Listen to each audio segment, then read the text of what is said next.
Next one discuss regarding the classical language status.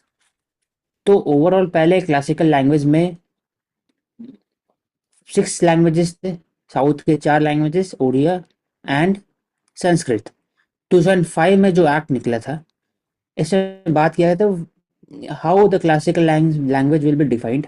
तो उसमें था कि 2500 से 2000 ईयर्स के बीच में उनका स्टेटस होना चाहिए, नॉन बोरोड होना चाहिए from other tradition, as well as uniqueness होना चाहिए, और एट द सेम टाइम उनके पास टेक्सचुअल या कुछ ना कुछ बोल सकते हैं हिस्टोरिकल ट्रेडिशन और कल्चर में उनका एक मेंशन किया जाना चाहिए। लेकिन स्लोली इस साल इट हैज़ बीन अमेंडेड। जो नॉन बोरो ट्रेडिशनल जो फीचर्स था जो 2005 एक्ट में था पहले, उसको रिमूव कर दिया गया और इसको और इंक्लूसिव बना दिया गया।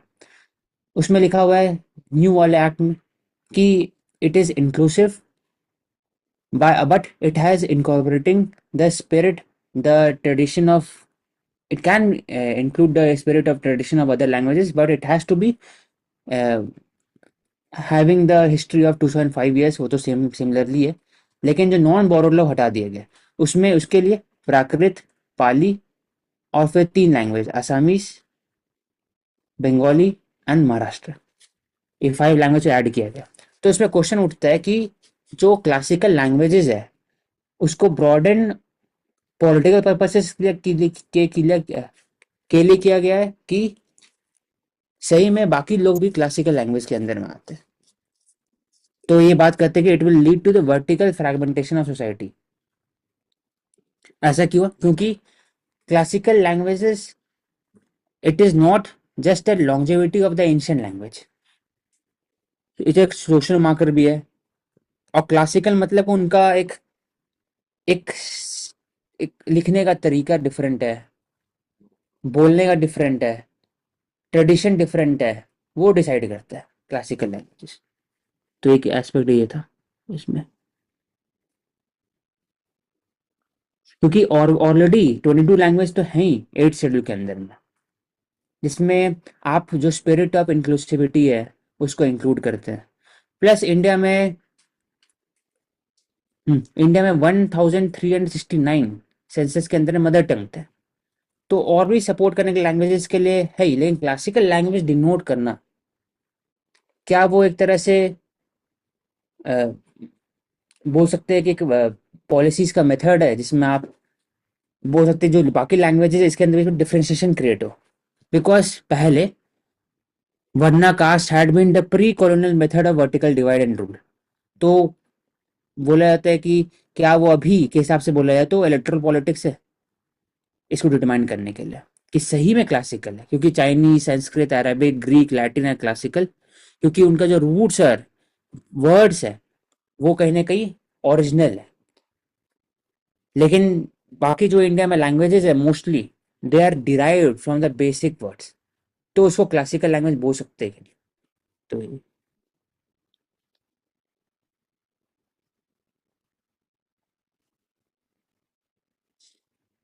इन्वायरमेंट कंजर्वेशन उसमें एक इम्पोर्टेंट पॉइंट है इसमें कि इंडियन वाइल्ड एसेस मतलब मोस्टली प्रीडोमिनेटली वही मिलता है, गुजरात में मिलता है, रन ऑफ कच्छ में।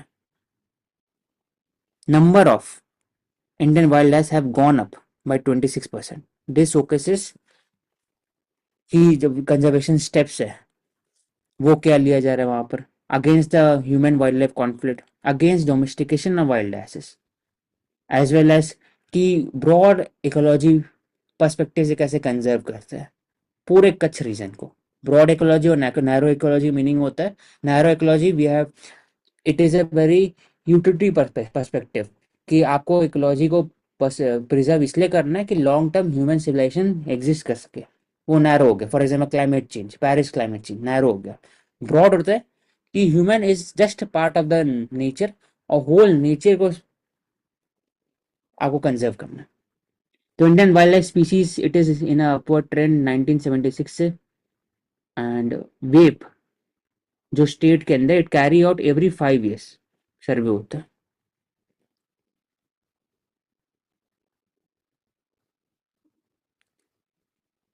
तो क्या ड्रोन कैमरा, कैमरा ट्रैप्स, ये सब थ्रू किया जाता है सर्वे। जब हम लोग एम स्ट्राइप यूज किए थे फॉर द टाइगर, इसमें ई गुज forest model, camera trap, drone camera, इसके थ्रू सर्वे किया था।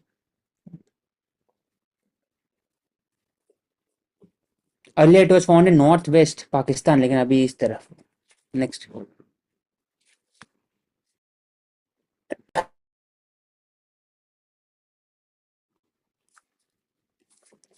मैरिटल रेप में इंडियन पिनल कोड, भारतीय न्याय संहिता 2023, जो पहले 375 था, आईपीसी 160 के 1860 के अंदर में, सेक्सुअल इंटरकोर्स और sexual act by man with his own wife, the wife not being under 18 years of age is not a rape. तो ये डायरेक्ट स्टेटमेंट था। तो इसमें क्वेश्चन इसमें पूछा गया क्या कंसेंट रिक्वायर्ड नहीं है विमेन का और वाइफ का, क्योंकि for every act of love making उसमें कंसेंट इंपॉर्टेंट है दोनों के लिए।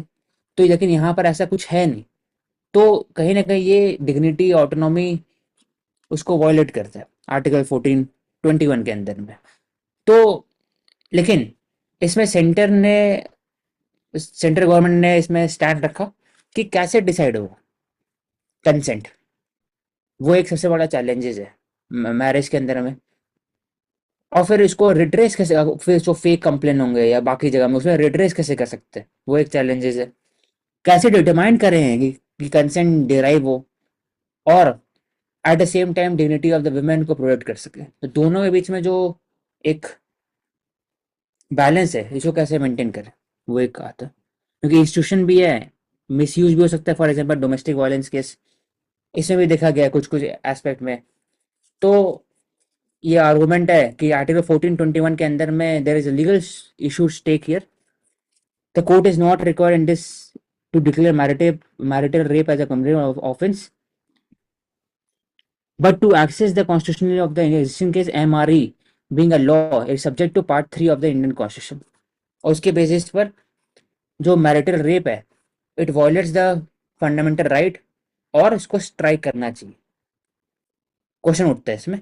लेकिन जो सेंटर का एफिडेविट है वो बात करते हैं कि जो कैसे कंसेंट क्रिएट करे, वही। बाकी फिर और ये सिर्फ और सिर्फ marriage between the male and female का बात है यहाँ पर। व्हाट अबाउट LGBTQ डिफरेंट में, तो इसको और कैसे इंक्लूसिव बना सकते हैं। एंड और इसमें इसमें जो लिखा कि इसमें हाँ, एक वर्ड लिखा हुआ है sexual intercourse by a man with his own wife. तो इसमें वो रिवर्स नहीं दिया हुआ है कि by a woman with his own man. तो कहीं ना कहीं ये जो बेसिक स्टीरियोटाइप क्रिएट किया जाता है कि only man is capable of sexual intercourse और फिर कंसेंट के नया, तो उस दूसरा तरफ जरूरत है ही नहीं। तो ये भी एक बायस है।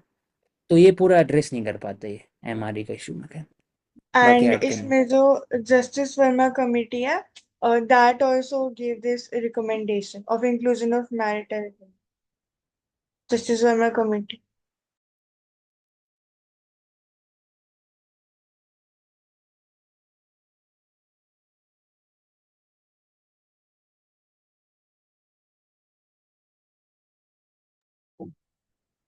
Further, a rebalancing of India's great power relations. So this again, by attempting to play a meaningful role in resolving the Ukraine conflict, so India can hope to reset the terms of its engagement with both the West and Russia. So yesterday itself we had discussed कि कैसे India can play a major role as a negotiator or a mediator in these conflicts, ongoing conflicts, be it regarding the Middle East or even regarding the Russia-Ukraine conflict. So, National Security Advisor Ajit Doval shipped to Russia in early September for the BRICS meeting. इसमें question उठता है rebalancing of India great power relation. Great power कौन है? China, Russia, US. और plus India कैसे stand maintain कर रहे हैं यहाँ पर। तो India is capable of negotiating with every country that are adversary to each other through the use of Quad, SCO। ये प्रैक्टिकल अप्रोच है। तो India follows the method of national interest to preserve its own strategic autonomy in longer run. उसमें India France strategic dialogue होता है जिसमें India France दोनों maintain करते हैं strategic autonomy in the world.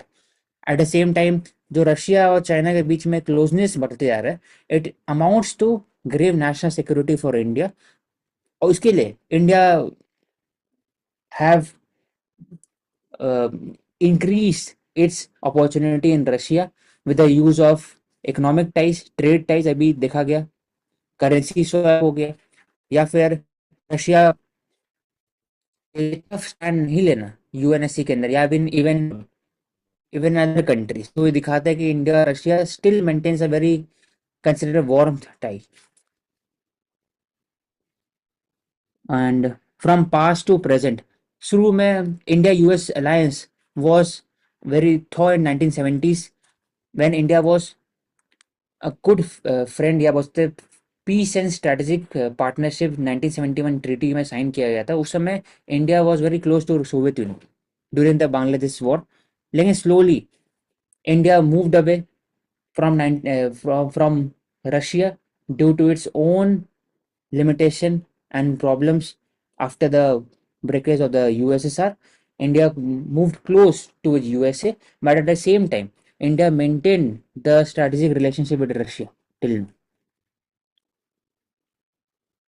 और पब्लिकली एडवर्टाइज किया गया diplomatic interaction with mister Putin and mister macro.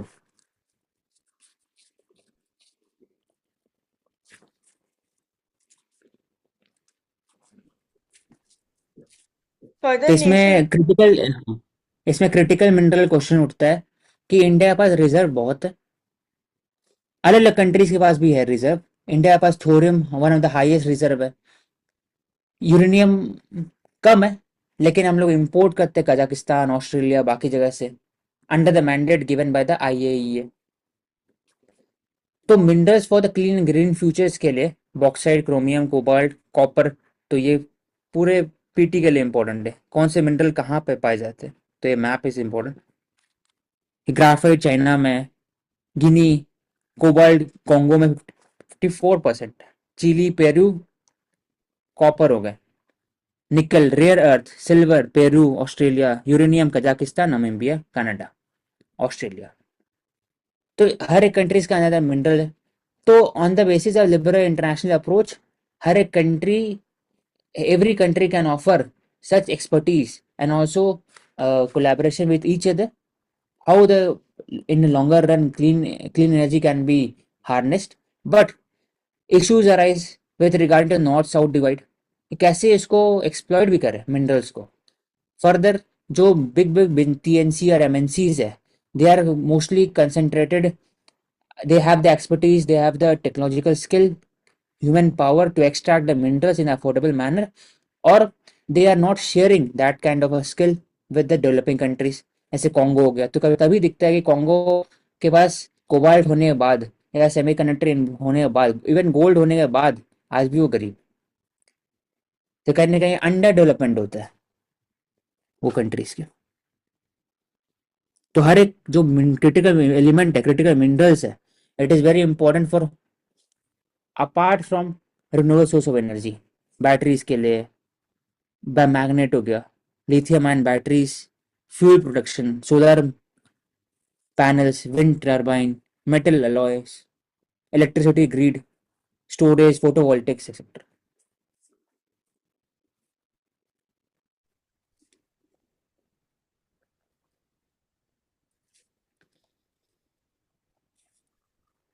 So, India slipped on academic freedom index over the past decade.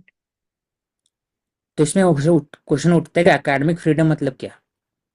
Academic freedom में ability to think, ability to design courses by the respective university, grading system खुद का होना चाहिए, autonomy होना चाहिए, financial autonomy होना चाहिए, overall आपका R&D बजट जो होगा उसमें भी you have to be independent rather than solely dependent on the government grant. तो इंडोमेंट होना चाहिए, उसमें प्राइवेट इंडोमेंट होना चाहिए, तभी जाके एकेडमिक फ्रीडम हो सकता है। तो इसमें सबसे बड़ा क्वेश्चन उठा था पिछले साल जब IAM एक्ट हुआ था जिसमें government had the ability to interfere with regard to the syllabus और उसके मॉडल में। इवन जो जेएनयू, यहाँ क्वेश्चन उठता है, जेएनयू हो गए, SAU, South Asian University, had barred students from protesting on the campus at all, कि एडमिनिस्ट्रेटिव बिल्डिंग के सामने आप प्रोटेस्ट नहीं कर सकते।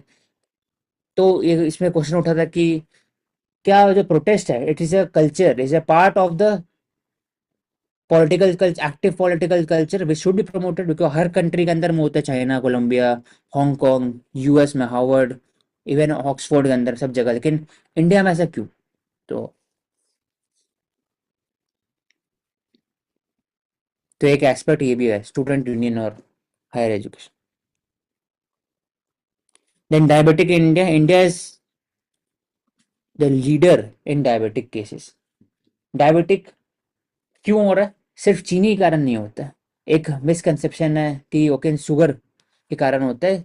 जो अल्ट्रा प्रोसेस फूड है, फास्ट फूड है, उसको पचाने के लिए, उसको डाइजेस्ट करने के लिए इंसुलिन की जरूरत होता है। When there is a insulin resistance, और जितना आप प्रोसेस फूड खा रहे हो उसके मात्रा, उतना मात्रा में इंसुलिन अगर बॉडी बॉडी रिलीज नहीं करे, उसके कारण डायबिटिक होता है, तो शुगर बढ़ता है बॉडी के अंदर। तो फास्ट और डायबिटिक केसेस को कम करने के लिए पहली बात है public sensitisation education programme, FSI का जो मैंडेट है, ईट राइट्स कैंपेन, मिलेट हो गया, श्री अन्न हो गया, उसमें हम लोग कम कर सकते हैं। फिर डायबिटिक और कम सकते हैं जब प्रोटीन बढ़ा सकते हैं बॉडी के अंदर में, क्योंकि प्रोटीन से सिर्फ दो काम होता है कि न्यूट्रिशनल रिक्वायरमेंट पूरा होता है, एट द सेम टाइम जो नॉर्मल स्टमक है वो भरा रहता है। लेकिन fast food, it is easily dissolve, it is easily digested, that is why one feels more hunger after having high in fat, sugar and salt content. Low glycaemic index food को use कर सकते हैं। मोर fibre food जो होता है, vegetable हो गए, low fat milk oil, लिखा रहता है लो फैट मिल्क अमूल के ऊपर में या कहीं पर भी। Low fat milk mostly cow के होते हैं।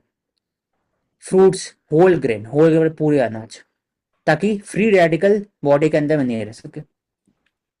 तो टाइप 2 डायबिटीज के लिए इंसुलिन और अलग बायोमार्कर है, बायोमार्कर के क्लिनिकल डायग्नोसिस कर किया जाना चाहिए पहले से। अभी सेल्फ डायग्नोसिस होना चाहिए कि आपको अगर थकान फील हो रहा है, बॉडी वेट जल्दी कम हो रहा है या बढ़ रहा है जल्दी से कुछ महीने के अंदर में, तो वो इंडिकेशन है कि बॉडी के अंदर में कुछ चेंजेस है। तो ऐसे अवेयरनेस होना चाहिए। So we can say regulation of food processing industry important overall अगर हम बोले। और secondly we are seeing कि street vendors का बहुत important role है in terms of again जो fast food है plus the safety. So here we have seen that there was a scheme recently launched by the government where there is important role of Food Safety and Standards Authority of India in training and skilling those street vendors.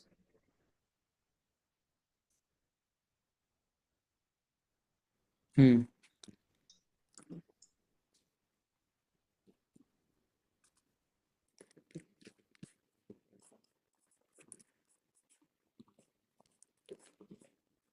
इसमें highlight किया जा रहा है कि जो prison manual थे पहले के, it is on the basis of 1894 act prison manual. जो अभी मॉडल प्रिजन मैनुअल आया था 2016 में, it was to be replacing the old act. तो उसमें यह था कि एक साउथ इंडिया में और हर जगह होता है, लेकिन मोस्टली एक तो साउथ तमिलनाडु के अंदर में कास्ट के बेसिस पे इट वाज डिवाइडेड कि आपको क्या काम करना है। तब इसे क्वेश्चन उठा था कि जो कस्टमरी रोल्स है, it should be based on the skilling और डिग्निफाइड, इट इज इंटेलेक्चुअल। और कहीं ना कहीं वो एक अगर कास्ट के बेसिस पे कर रहे, इट इज डिस्क्रिमिनेटिंग और it is violating the spirit of article 14 as well as article 21, क्योंकि बायस है अंदर में कि अब ये कोई कास्ट है वही काम कर सकते हैं, दूसरे कास्ट नहीं कर सकते। It was pointed out that separation of Thevar, Nadar and Pallar and different section of the Palayamkottai central jail in Tamil Nadu constitute a glaring instance of caste based segregation of barracks। तो ये सिर्फ वहां पर नहीं है, हर जगह होता है, वेस्ट बंगाल, उड़ीसा, महाराष्ट्र, वहां पर भी। दैट इज वाई, और it is enforcing the colonial stereotype with regard to criminal tribe act, habituated offender, denotified tribe, तो उससे और मार्जिनाइजेशन होता है कास्ट के बेसिस पर। तो dignity of the prisoner, it should also exist, क्योंकि at the end of day they are also human within the prison boundary. तो fundamental right have been violated और डायरेक्शन हैव बीन इशूड, तो all the state duty were directed to amend the prison manual to remove, to abolish such discriminatory practices. That is why Model Prison Service Act 2023 सब में इसमें लाया गया, लेकिन तब भी वहां पर भी the states were allowed to define the terms based on a stereotypical assumption rather than totally on the basis of assigning specific tasks on the basis of skill as a new. So it is stated that again, using caste as a basis, it violates the principle of substantive equality. जैसे एक क्या example दिया, waste Bengal jail code में ऐसा दिया हुआ है कि the convict overseer might be appointed as a night guard only if does not belong to a class that might have a strong natural tendency to escape or wandering tribe. तो ऐसा ऐसा बहुत सारे मैनुअल के अंदर है। तो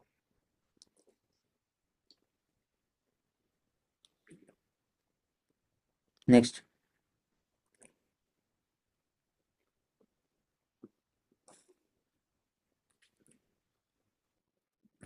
तो इसमें liberalise mutual fund lite, MF lite, framework for passively manage schemes, it is for promoting new players. और आप म्यूचुअल फंड के अंदर में विद दिस स्मॉल अमाउंट आप इन्वेस्ट कर सकते हैं, because it is less risky than share market. Long term में डायरेक्शन दिया गया था वैसे सेबी की, आपको शेयर मार्केट एक तरह से न्यू जो रिटेल इन्वेस्टर है वो बढ़ते जा रहे हैं, और कहीं ना कहीं 70% they are losing money against the algorithmic trade done by big companies.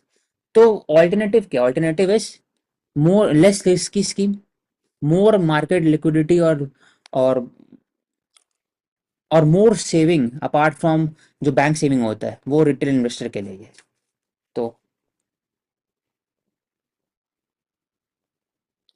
Mutual fund हो सकता है इसमें। So passive mutual funds की जब हम बात करते हैं तो how it is different from active mutual funds. So passive mutual funds में main जो इन दोनों में डिफरेंस जो हम वो बात कर सकते हैं, intention of investment is different and the perception with which we are investing और डिटरमाइनिंग कि कौन सा म्यूचुअल फंड या कौन सा इक्विटी या इंडेक्स में अगर हमें इन्वेस्ट करना है तो कौन सा ज्यादा एप्रोप्रिएट है. So, for example, passive mutual fund, they are investment funds aim to replicate the performance of a specific market index. We're not trying to beat it. We're trying to match the performance. So that is one slight change. Active mutual funds mein we see these are actively managed by the fund managers who are making decisions ki kaun si securities ko buy or sell karna zyada appropriate at which point of time. And passive mutual funds जो strategy follow करते हैं that is called as buy and hold strategy. And they are of like the when it comes to cost, so low cost is there in passive funds. Long term investment perspective say we invest in the passive mutual funds, it leads to again jo general points are diversification and there is less risk of human error. So for example, the passive mutual funds in India includes Nifty 50 index fund is there, an S&P 500 index fund is there. So the more simple, low cost, tax efficiency, that is also one of the advantages.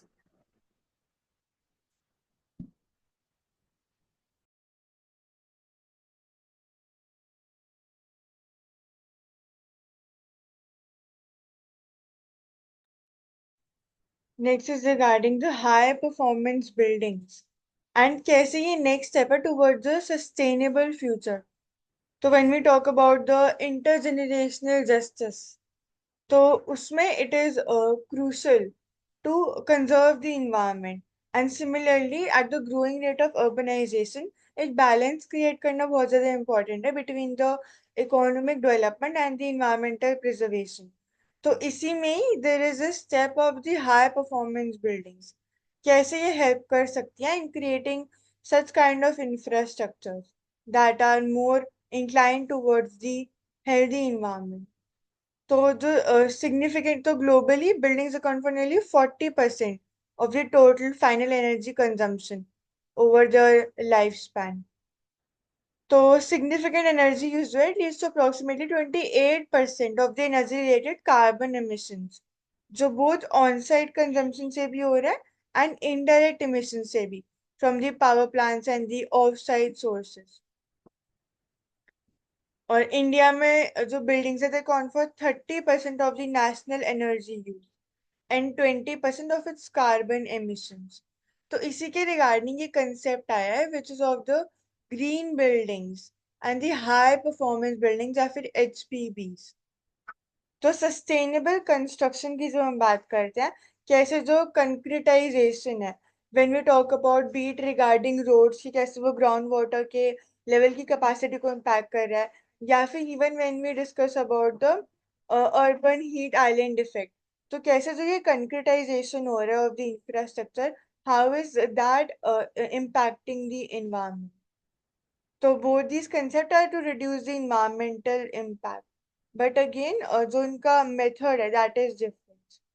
तो इसमें technologies involved है, जैसे कि energy efficient HVAC systems, grey water recycling, rainwater harvesting, smart lighting controls, and advanced metering. तो ये building management system है जो allow करते operators को to monitor their performance, ताकि जो रिसोर्स है उसका ऑप्टिमाइजेशन हो सके with regard to the energy consumption. तो तो यहाँ नेक्स्ट, एग्जांपल दिया हुआ है of high performance industrial design, जैसे बेंगलुरु का एक एग्जांपल है.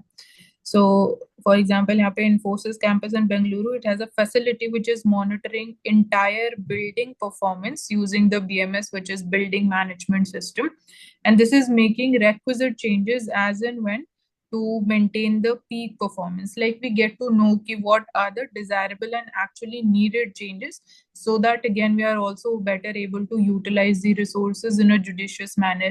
This can again help in reducing the cost of maintenance at the same time, but in an effective manner. Then another thing is the Atal Akshay Urja Bhavan in New Delhi. So another is Infosys campus in Hyderabad. So when it comes to again the planned urbanization, or when it comes to vertical expansion through again creation of high-rise societies in the buildings, so there also this needs to be included. Abhi to it is again limited to the MNCs. इसमें एक और example है TCS Banyan park. Green spaces, water features जो रहता है ताकि well plus windows and skylight to reduce artificial lighting. Long term aim objective it is there कि superior air filtration होना चाहिए. At the same time maximal natural light should be used, optimal thermal comfort should be used, so that less use of electricity is required, क्योंकि 40% total energy consumption जो है it is used by the buildings. Also एक और जो change हो रहा है that is, जैसे हाई राइज बिल्डिंग्स होती है, पर्टिकुलर जो कमर्शियल बिल्डिंग्स हैं, जैसे उसको बाहर से we are covering it with proper mirror. तो अब चेंज ये हो रहा है कि firstly we are covering that entire building from outside with the solar panels, and then we are putting a mirror on it, so that again green energy वो generate कर सके and वो self sustainable रहे in terms of energy generation.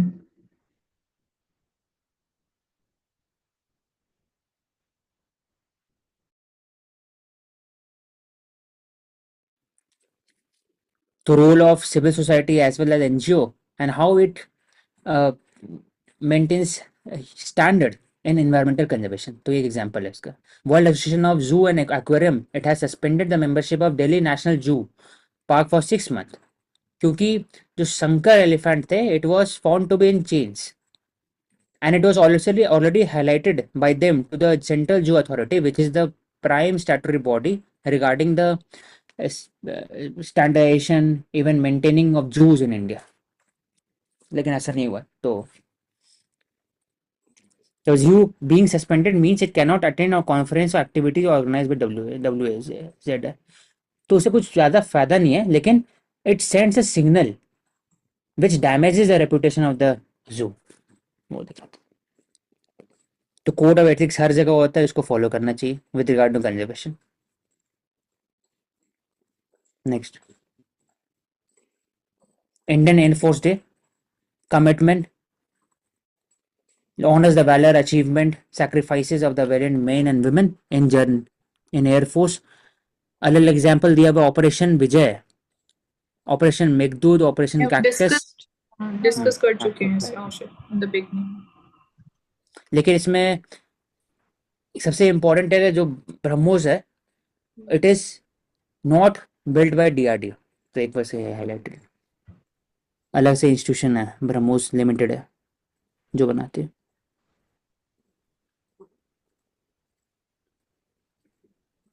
Next.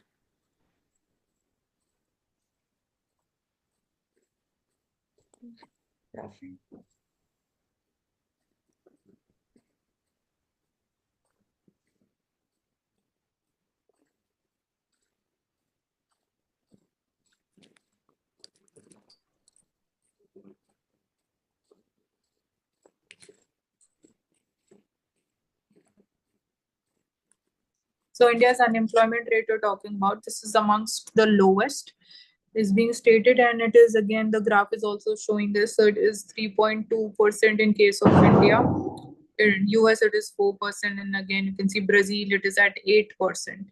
So recently we saw that the budget 2024-25 also released, or it introduced the employment incentive schemes, and we have again talked in detail about this, that how employment incentive scheme is important from the perspective of generating new jobs, or focusing more upon again training and upskilling of the labor force, so that we are able to leverage the benefits of demographic dividend at the same time, both in the low skill sector and the high skill sector. So this is one positive, or one we can say high frequency indicator, which is the unemployment rate that we are tracking, and it is signifying the sustainable or the resilient growth of Indian economy. So we have this periodic labor force survey, which gives us this number.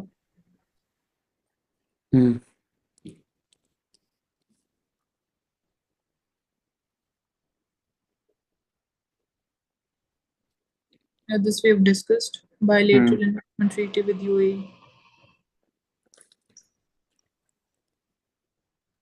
Monetary policy cannot ignore the food inflation, and that we are seeing also, it is not ignoring also, and that is why yesterday we talked about that we expect that status quo would be maintained as far as the recent monetary policy committee meeting is concerned, because of still the inflationary pressures exist. We are not so in a comfortable situation that we might start with the rate cut cycle, but most probably in the next or the upcoming months we might expect a rate cut. So it all depends upon how close are we firstly to the inflation target, that is 4%, that has been again stated by RBI governor also. So food inflation has strong linkages with other parts of the price index. So keeping the interest rates high amid high food inflation, it helps in preventing the excess demand pressures. Because again, if we start reducing the repo rate or the interest rate, the policy rate जिसको हम बोलते हैं, so it would lead to we can say boosting of more investment, because cost of investment would, or the cost of borrowing and investment both would decline, and that would lead to more of again expenditure in the economy or investment. So that would be driving, for example, if we say that why investment is important, so this virtual cycle which leads to more of employment creation, which leads to rise in income of the people in real sense, so it would also lead to increased consumption spending. So that is why it is stated excess demand pressures. So if there would be excess demand pressures, so that would also in a way contribute to increasing the inflation only. Excess demand means there is more of demand over the supply. So in inflation pressures are both the demand side and supply side. So food may only we talk about, it is because of supply side. So that is why balancing the first is inflation versus growth, and here within inflation also the changes in the repo rate is linked with the excess demand or excess demand, or again supply mismanagement kind of concerns or the situation. So balance needs to be maintained, and that is why we see that decisions or maintaining status quo for repo rate is important. while overtly it does seem that supply shocks they lead to higher prices, there is again ये article ज़्यादा demand side factors पे भी focus कर रहे हैं. So we are targeting the headline inflation and do not ignore the food inflation. So specifically the consumption trends in India's food products, it has changed greatly with the demand side factors coming into play. So we can't ignore this. And also related to this is the shift towards the living wage that we talk about, that from minimum wage it should be the living wage, which is more broader, more comprehensive, more real and pragmatic. This is also we have done passive funds and mutual fund light. This is also discussed. So when it comes to green energy finance, we see that Australian super fund, it is again eyeing investments, particularly in the green energy sector in India, and that too in the solar energy. So National Investment and Infrastructure Fund, Master Fund particularly. So it is sponsored by Indian government. So Indian government holds 49% stake and manages around $5 billion of equity capital commitments. So this can be cited as example, like Uni Super. This is the name of the super fund of Australia. So we have also inked several agreements. For example, we have Australia-India Economic Cooperation and Trade Agreement, which is called ECTA. We have CESA also, and these are the new developments we can talk about.